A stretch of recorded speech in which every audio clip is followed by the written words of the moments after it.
Abbreviated ஃபார்ம்ல NHRCன்னு சொல்லக்கூடிய national human rights commission அதை பத்தி தான் பார்க்க போறோம்.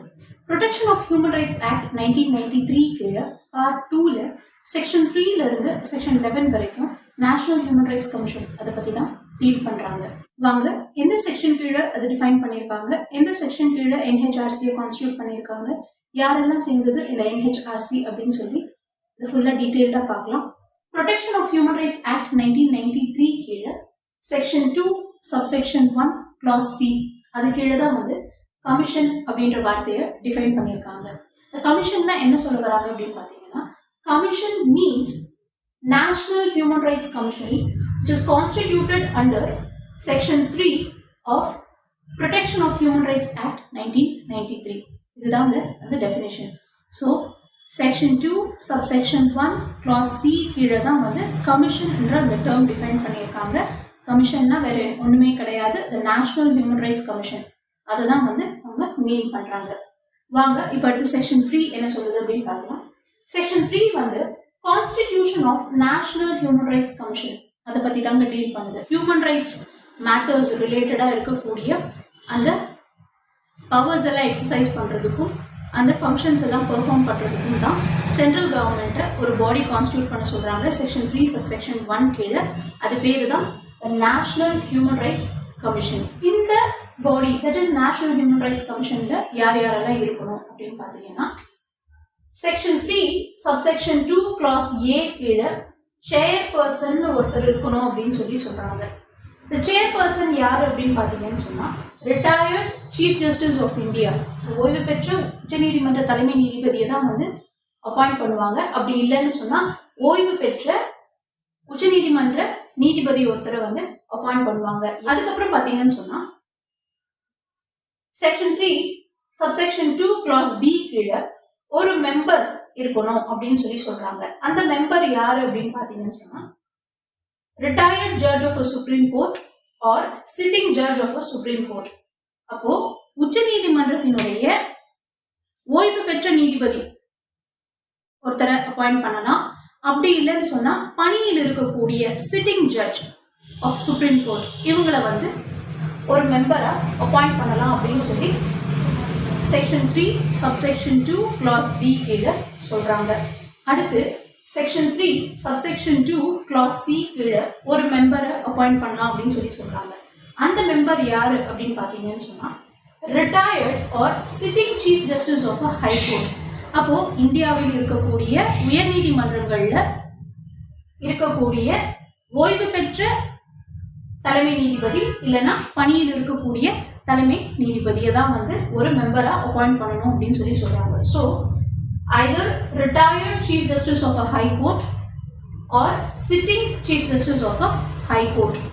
section 3 subsection 2 clause D கீழே 3 members இருக்கணும் அப்படின்னு சொல்லி சொல்றாங்க. அந்த 3 membersல out of the 3 members 1 member கட்டாயம் women member-ஆ இருக்கணும் அப்படின்னு சொல்லி சொல்றாங்க. So out of 3 members 1 shall be a women member. இது 2019 amendment act மூலமா வந்திருக்கக்கூடிய amendment. அது முன்னாடி வரைக்கும் 2 members தான் இருந்தாங்க. இதுல என்ன சொல்ல வராங்க அப்படின்னு பாத்தீங்கன்னா, persons having knowledge and practical experience in human rights matters. Human rights mattersல போதுமான knowledge இருக்கணும், plus அவங்களுக்கு அந்த மேட்டர்ஸை டீல் பண்ணக்கூடிய practical experience இருந்திருக்கணும். இந்த ரெண்டுமே இருந்தாதான் அவங்கள இந்த மெம்பர்ஸா அப்பாயிண்ட் பண்ணுவாங்க. இது 3 மெம்பர்ஸை பொறுத்த வரைக்கும்.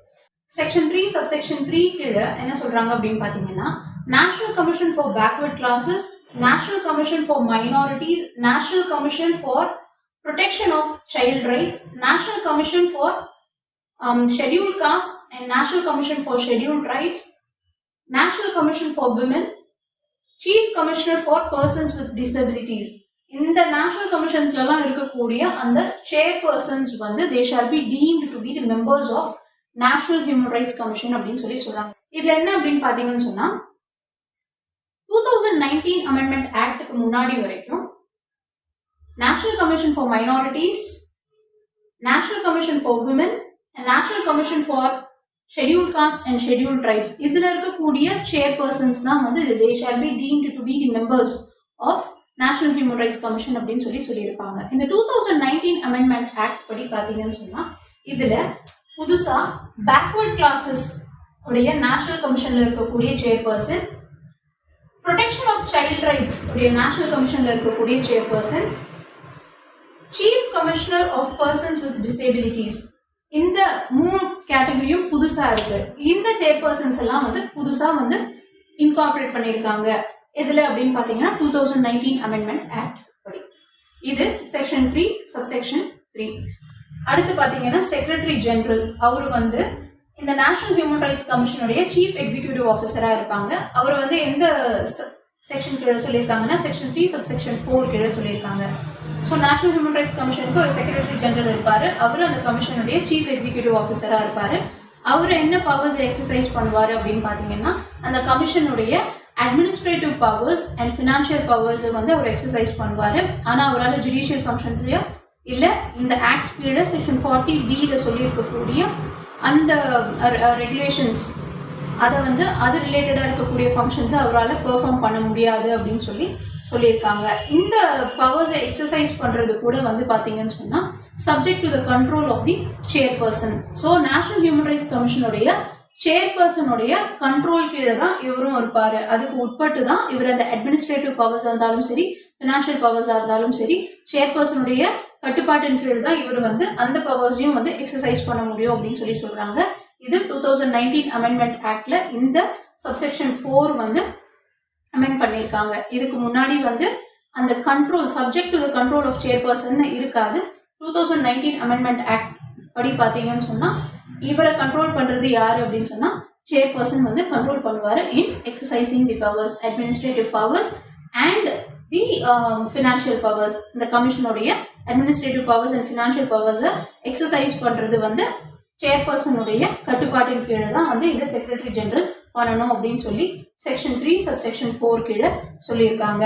அதுக்கப்புறம் பாத்தீங்க அப்படின்னா நேஷனல் ஹியூமன் ரைட்ஸ் கமிஷனுடைய ஹெட் குவார்டர்ஸ் எங்க இருக்கு அப்படின்றது செக்ஷன் 3 சப்செக்ஷன் 5 கீழே சொல்லியிருக்காங்க. So undoubtedly national human rights commission so தலைநகரமா நியூ டெல்லி. ஸோ நியூ டெல்லியில தான் வந்து NHRC உடைய அந்த ஹெட் குவார்டர்ஸ் வந்து அமைஞ்சிருக்கு. இது செக்ஷன் 3 சப்செக்ஷன் 5 கீழே சொல்றாங்க.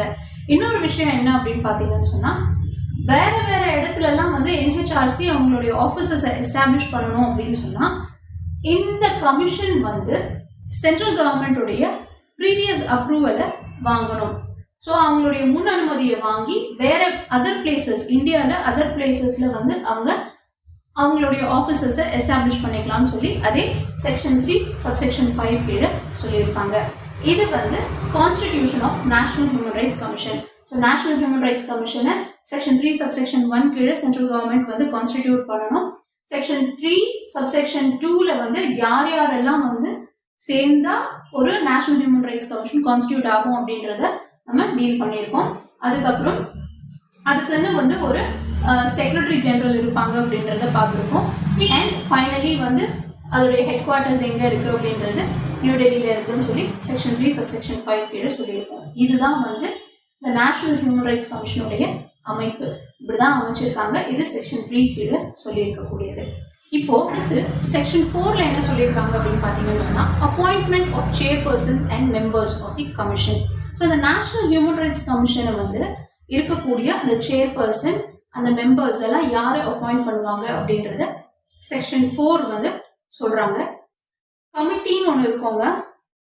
அந்த கமிட்டியில யார் யார் இருப்பாங்க அப்படின்னு பாத்தீங்கன்னு சொன்னா பிரைம் மினிஸ்டர் இருப்பாரு, நம்ம நாட்டினுடைய பிரதமர். ஸோ பிரைம் மினிஸ்டர் இருப்பாரு. அதுக்கப்புறம் Lok Sabha, that is house of people சொல்லக்கூடிய அந்த லோக்சபாவுடைய ஸ்பீக்கர் இருப்பாரு, சபாநாயகர் இருப்பாரு. அதுக்கப்புறம் அமைச்சர் யாரு அப்படின்னா உள்துறை அமைச்சருங்க, that is minister in charge of ministry of home affairs. அவரு வந்து இதுல ஒன் ஆஃப் த மெம்பரா இருப்பாருங்க. அதுக்கப்புறம் லோக்சபா, அதாவது ஹவுஸ் ஆஃப் பீப்புள் சொல்லக்கூடிய மக்களவையினுடைய அப்போசிஷன் லீடர், தட் இஸ் எதிர்கட்சி தலைவர் வந்து இதுல ஒரு மெம்பரா இருப்பாங்க. அதுக்கப்புறம் ராஜ்யசபான்னு சொல்லக்கூடிய அந்த council of states, council of ஸ்டேட்ஸ்ல வந்து இருக்கக்கூடிய அப்போசிஷன் லீடர், அந்த ராஜ்யசபாவுடைய எதிர்கட்சி தலைவர் வந்து இதுல இந்த கமிட்டியில ஒன் ஆஃப் த மெம்பரா இருப்பாங்க. அதுக்கப்புறம் deputy chairman of Rajya Sabha, so ராஜ்யசபாவுடைய டெப்யூட்டி சேர்மன் வந்து இந்த கமிட்டியில ஒன் ஆஃப் த மெம்பரா இருப்பாருங்க.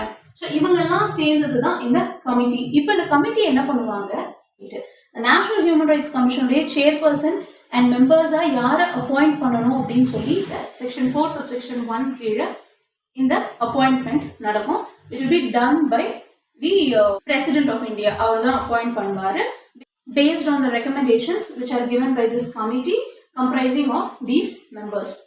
இங்க இருக்காங்க இல்லைங்களா மெம்பர்ஸ், இந்த சேர்பர்சனா இருக்கட்டும், மெம்பர்ஸா இருக்கட்டும். இதுல நம்ம வந்து சொல்லியிருக்கோம் sitting judge of a supreme court வந்து மெம்பரா அப்பாயிண்ட் பண்ணுவாங்க, sitting chief justice of a high court வந்து மெம்பரா அப்பாயிண்ட் பண்ணுவாங்க அப்படின்னு சொல்லிட்டு. ஸோ இந்த மாதிரி sitting judges or sitting chief justice of a high court வந்து அப்பாயிண்ட் பண்ணும்போது என்ன பண்ணணும் அப்படின்னு சொன்னா, அவங்கள வந்து CJI chief justice of India உச்ச நீதிமன்றத்தினுடைய தலைமை நீதிபதியிடம் கன்சல்ட் பண்ணிட்டு அவங்க கன்சல்டேஷனோட தான் வந்து அவங்கள அப்பாயிண்ட் பண்ணணும். ஏன்னா அவங்க பணியில் இருக்கக்கூடிய நீதிபதிகள்ன்ற காரணத்தினால, ஸோ சர்வீஸ்ல இருக்கக்கூடிய sitting judges, sitting chief justice of high court அப்படின்றதுனால அவங்களுடைய அப்பாயின்ட்மெண்ட் வந்து சீஃப் ஜஸ்டிஸ் ஆஃப் இந்தியாவுடைய கன்சல்டேஷன் இல்லாம அவங்க பண்ணக்கூடாது அப்படின்னு சொல்லி இந்த ப்ரொவிசோட சொல்றாங்க. ஒன்னு. ரெண்டாவது சப்செக்ஷன் 2 செக்ஷன் 4 சப்செக்ஷன் 2 கீழே என்ன சொல்றாங்க அப்படின்னு பாத்தீங்கன்னு சொன்னா, இந்த கமிட்டி இருக்கு இல்லைங்களா, அந்த கமிட்டியில வந்து நிறைய மெம்பர்ஸ் இருக்காங்க, ஆல்ரெடி நம்ம பார்த்துட்டோம். இந்த கமிட்டியில வேகன்சி இருந்தது, அந்த ரெக்கமெண்டேஷன்ஸ் பண்ணும்போது வேகன்சி இருந்தது, அப்படி வேகண்டா இருந்து அவங்க வந்து ரெக்கமெண்டேஷன்ஸ் பண்ணாங்க. அந்த ரெக்கமெண்டேஷன்ஸை பேஸ் பண்ணி பிரசிடென்ட் வந்து அப்பாயிண்ட் பண்ணியிருக்காரு என்ஹெச்ஆர்சியோட சேர்பர்சன் ஒரு அதர் மெம்பர்ஸ், அதனால அது வந்து இன்வாலிடேட் பண்ணணும் அப்படின்னு சொல்லி கேட்க முடியாதுங்க. இந்த வேகன்சி இந்த ப்ரொசீஜரை எந்த வகையிலுமே பாதிக்காது அப்படின்னு சொல்லி சொல்றாங்க. ஸோ இதுதான் வந்து constitution of human rights, national human rights கமிஷனை ஒட்டி வரக்கூடிய section 4, that is appointment of chairperson and other members of national human rights commission.